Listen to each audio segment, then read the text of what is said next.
Have you ever sat in church during communion and wondered why Jesus celebrated Passover but we don't? Or maybe you've driven past a synagogue on Friday evening and thought, wait, shouldn't we all be worshiping on the same day? Here's what might blow your mind. The story you're about to hear isn't really about two religions going their separate ways. It's actually one of the most beautiful demonstrations of God's faithfulness that history has ever recorded. Now, if you're newer to faith, let me just say up front, this isn't going to be some dry history lesson. This is your story. This is how the gospel got from a small group of Jewish fishermen in Jerusalem to your heart today. And if you've been walking with Jesus for years, get ready to see some familiar stories in a completely new light that might just revolutionize how you read your Bible. You see, what most people call the split between Christianity and Judaism is actually God's masterpiece unfolding exactly as he promised. Remember when God told Abraham way back in Genesis that through his seed all nations would be blessed? Well, buckle up, because we're about to see how Jesus didn't just fulfill that promise, he exploded it wide open in ways that would leave the apostles' minds spinning. Now, let me paint you a picture of the world Jesus stepped into, because understanding this changes everything. Imagine living in a time when Rome controlled basically everything you could see on a map. Think of America's influence today, but multiply it by 10 and add some serious military muscle. The eastern part of this massive empire, where most Jews lived, was absolutely swimming in Greek philosophy and culture. We're talking about a religious marketplace that would make modern-day California look conservative. Picture walking through the streets of first-century Antioch or Alexandria. You'd hear a dozen languages, smell incense from temples to gods you'd never heard of, and see philosophers in togas debating next to Jewish rabbis discussing Torah.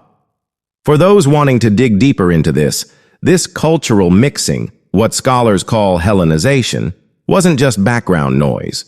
It was actively shaping how people thought about God, salvation, and what it meant to be chosen people. And here's where it gets fascinating from a theological standpoint.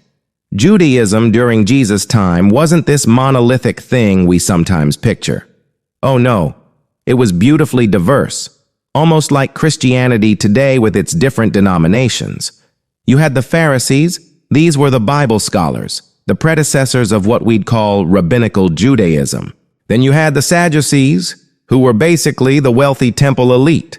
There were the Essenes, living in desert communes waiting for the end times, and the Zealots who wanted to kick the Romans out by force. And it wasn't just Judaism that was diverse. The whole religious landscape was incredibly varied.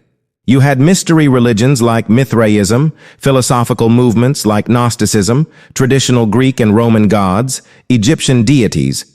It was a spiritual marketplace unlike anything we see today. But here's what's absolutely crucial for us to understand as believers. This diversity wasn't chaos. This was God preparing the stage for the most incredible theological expansion in human history. See? When Jesus showed up, he wasn't entering a neat, tidy religious system. He was stepping into a vibrant, sometimes contentious family discussion about how God's people should live, worship, and relate to the world around them. Now, I need you to shift gears with me for a moment and think like a first-century Jew. Your entire identity, your whole understanding of God, revolves around the temple in Jerusalem. This is not just where you go to church on Sundays. This is the beating heart of your relationship with the Almighty. The sacrifices, the pilgrimages, the festivals, everything points to this one sacred place where heaven touches earth. And then Jesus shows up. He's not just another rabbi with a new interpretation of the law. He's claiming something that should have gotten him laughed out of town, that he himself is the new meeting place between God and humanity. When he tells the Samaritan woman at the well that soon people will worship neither in Jerusalem nor on Mount Gerizim, but in spirit and truth, he's essentially saying the whole game is about to change. This is where the story gets really interesting, because Jesus' first followers were all Jews, every single one of them. They're trying to figure out what it means that their Jewish Messiah is saying things like, Go into all the world and make disciples of all nations. Wait, all nations, not just Jews? This is bigger than they imagined. And let me tell you, this created some serious theological wrestling. Picture Peter, this rough fisherman who's been raised his whole life believing that Gentiles are unclean, suddenly getting a vision from God telling him to eat bacon and minister to a Roman centurion. Can you imagine the internal conflict? This isn't just about changing your diet. This is about rethinking everything you thought you knew about God's plan. But here's where it gets absolutely mind-blowing. Picture the scene when Peter actually shows up at Cornelius's house. For new believers, understand that this was huge. Jews didn't enter Gentile homes. It made them ceremonially unclean. Peter's walking into this Roman centurion's house, and you can feel the tension in the air. His Jewish companions are probably whispering behind him, "Peter, what are you doing?" And then, get this, Peter starts preaching about Jesus, and before he can even finish his sermon, the Holy Spirit falls on these Gentiles just like he did at Pentecost. Can you picture the shock on those Jewish faces? Their jaws dropping as they hear these Romans speaking in tongues, praising God in languages they'd never learned. This wasn't in their theological playbook. This tension actually led to the first major church council in Jerusalem, where the apostles had to hash out some fundamental questions. Should Gentile converts be circumcised? Should they follow Jewish dietary laws? The debates were intense, but what emerged was beautiful, a recognition that God was doing something bigger than anyone had imagined. This brings us to one of the most pivotal figures in Christian history, Paul of Tarsus. Now, Paul's story is absolutely mind-blowing when you really think about it. Here's a guy who was so zealous for traditional Judaism that he was literally murdering Christians, and then Jesus appears to him on the Damascus Road and flips his entire worldview upside down. But here's what I want you to catch, and this is crucial for both new and seasoned believers. Paul doesn't abandon his Jewish heritage. Instead, he begins to see how Jesus fulfills every promise God ever made to Israel. In Romans chapter 11, he uses this beautiful metaphor of an olive tree. For those just starting their faith journey, think of it like this. Israel is the root system and trunk of a massive tree, and we Gentiles are wild branches being grafted in. We're not replacing the original tree, we're being welcomed into it. Now, for those who want to go deeper theologically, Paul's olive tree metaphor is addressing one of the most dangerous heresies that would plague the church, the idea that God was done with Israel. Paul's saying absolutely not. God's gifts and calling are irrevocable. The root supports the branches, not the other way around. This is where Paul's ministry becomes absolutely revolutionary. He's not saying, forget about Judaism and become Christian. He's saying, look how Jesus opens up everything God promised to Israel and makes it available to the whole world. The circumcision debates, the kosher law discussions, these weren't really about rules. They were about figuring out how big God's love actually is. And just like Judaism had multiple streams of thought, early Christianity quickly developed different interpretations too. Some focused more on Jesus' humanity, others on his divinity. Some emphasized Jewish law, others emphasized grace. To modern Christians, some of these early Christian communities might seem quite foreign. They had different collections of writings, different approaches to worship, different understandings of Jesus' relationship with the Father. And let me get a little philosophical with you for a moment. What we're witnessing in the first century isn't a religion breaking apart. It's a religion growing up. It's like watching a child mature into adulthood. The child doesn't cease to be the parent's offspring, but they develop their own identity while honoring where they came from. Now, I have to be honest with you about something that's going to sound harsh, but it's historically crucial. Between 66 and 138 CE, the Jewish people went through 3 catastrophic revolts against Rome. The Great Jewish Revolt from 66 to 74 CE, the Kitos War from 115 to 117 CE, and the Bar Kokhba Revolt from 132 to 135 CE. The temple was destroyed in 70 CE during that first revolt. Can you imagine? The center of Jewish worship for centuries, gone. Hundreds of thousands of Jews were killed or enslaved. Jerusalem was literally plowed under and renamed Aelia Capitolina. Let me help you feel the weight of this moment. Imagine if every church in America was suddenly destroyed, every Bible was burned, and Christians were scattered to the four winds. That's what the temple's destruction meant to the Jewish world. For 1,000 years, this had been the place where heaven touched earth, where sacrifices were made, where God's presence dwelt among his people. Picture the scene. Roman soldiers are setting fire to the most holy place on earth. The massive stones that Jesus predicted would be thrown down are crashing to the ground. Jewish families are weeping as they're torn from their homeland. And somewhere in all this chaos, a small group of Jewish Christians is watching their worst fears and their greatest hopes collide.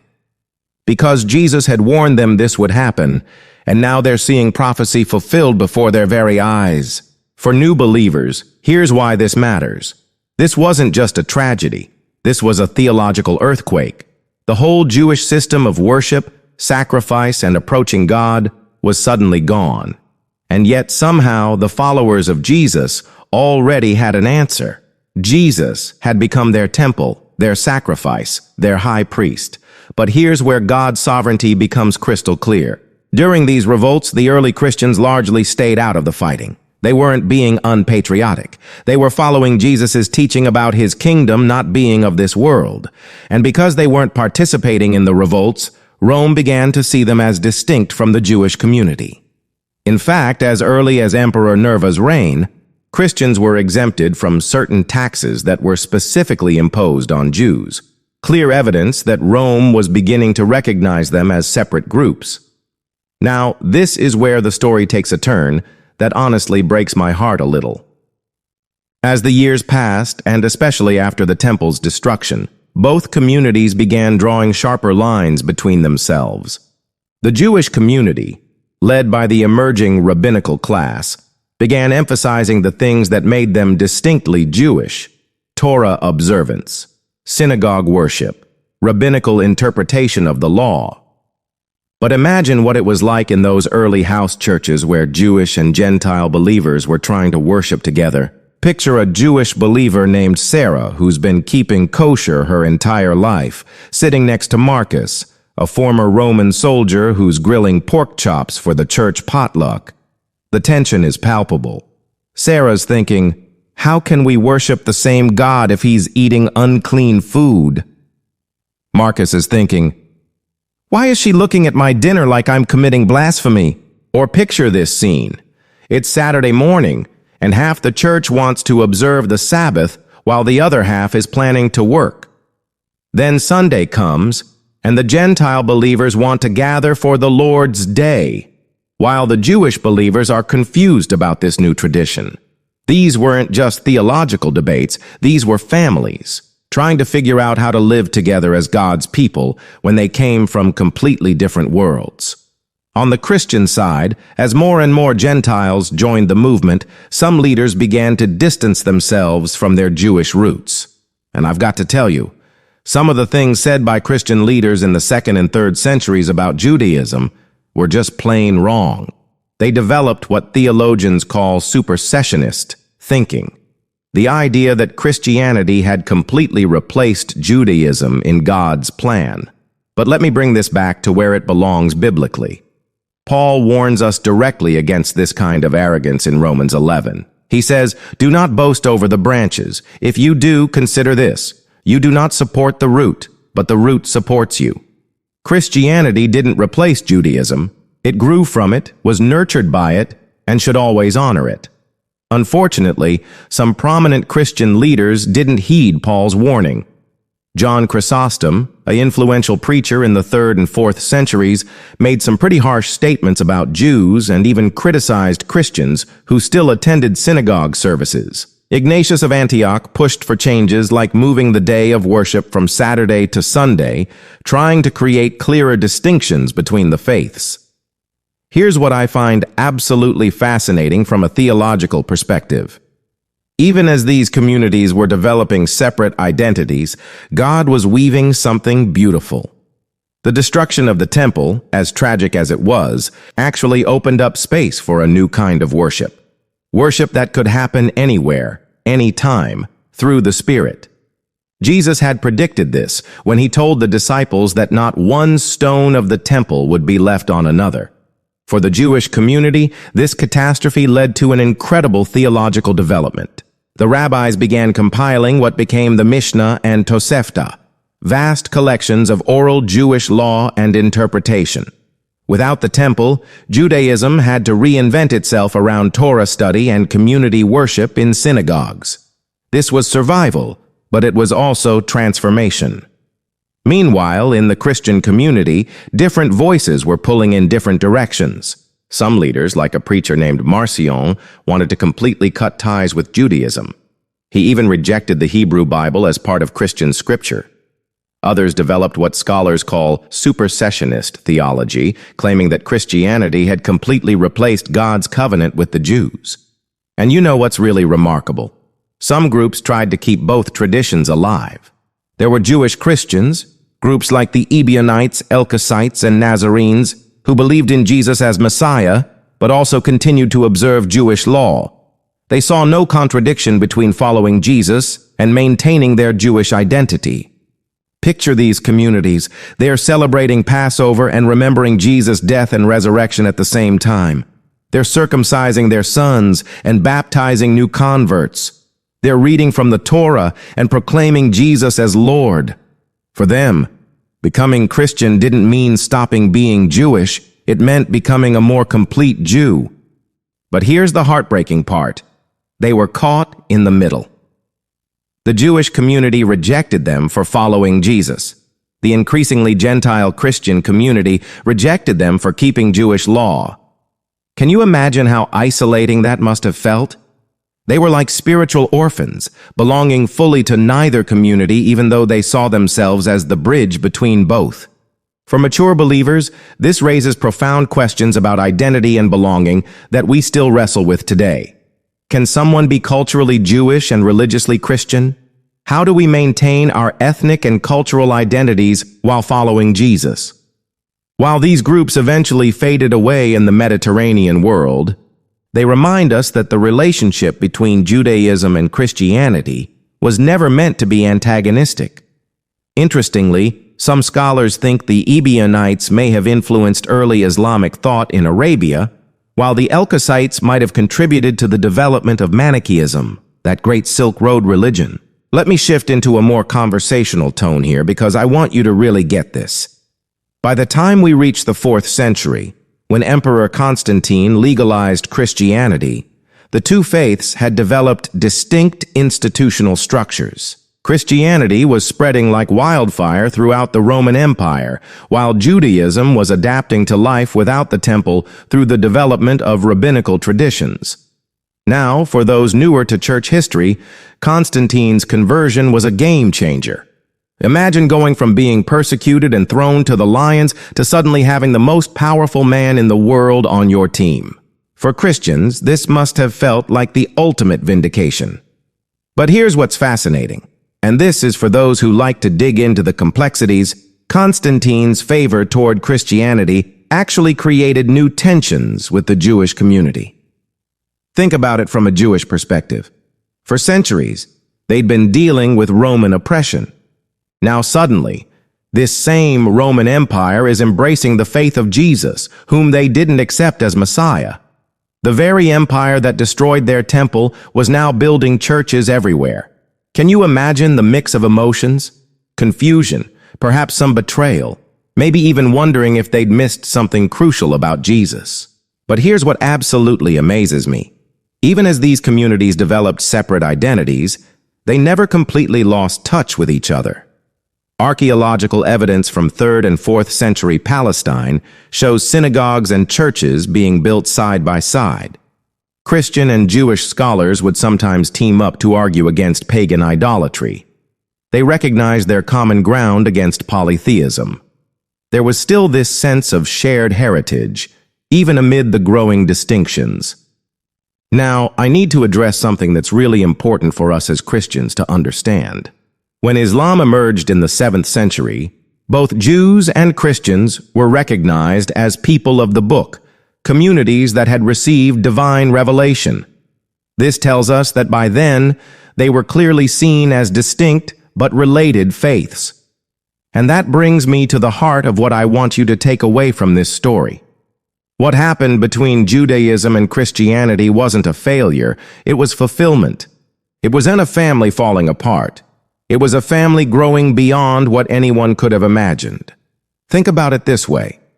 God promised Abraham that his descendants would be as numerous as the stars in the sky and the sand on the seashore.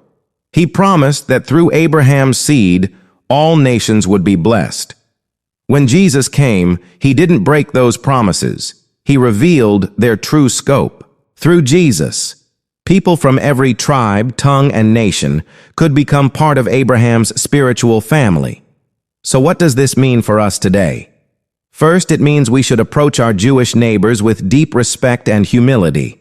They are our older brothers and sisters in faith. The God we worship is the God of Abraham, Isaac, and Jacob. The scriptures we read, our Old Testament, is their Hebrew Bible. But here's where this gets personal. Whether you're brand new to faith or you've been walking with Jesus for decades, every time you pray, you're praying to the God who first revealed himself to a Jewish patriarch named Abraham. Every time you sing, "How Great Thou Art," or "Amazing Grace," you're echoing the same kind of praise that King David wrote in the Psalms. Every time you take communion, you're remembering a Jewish Messiah who celebrated Passover with his Jewish disciples in a Jewish city. For newer believers, let this blow your mind. You are part of a family tree that goes back 4,000 years. You're not just a Christian, you're a spiritual descendant of Abraham, Isaac, and Jacob. You're part of the same covenant family that includes Moses, David, Isaiah, and Mary, the mother of Jesus. And for those who've been in the faith for years, let me ask you this. When was the last time you thanked God for the Jewish people? When was the last time you prayed for the peace of Jerusalem? When was the last time you stood up against anti-Semitism, remembering that Jesus himself was Jewish? Second, it means we should be absolutely amazed at God's faithfulness. He kept every single promise he ever made. The Messiah came through the Jewish people just as predicted. The gospel went to the ends of the earth, just as Jesus commanded. The new covenant was established just as Jeremiah prophesied.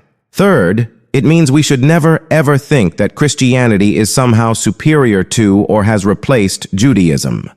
We've been grafted into their tree. We share their roots. We worship their Messiah.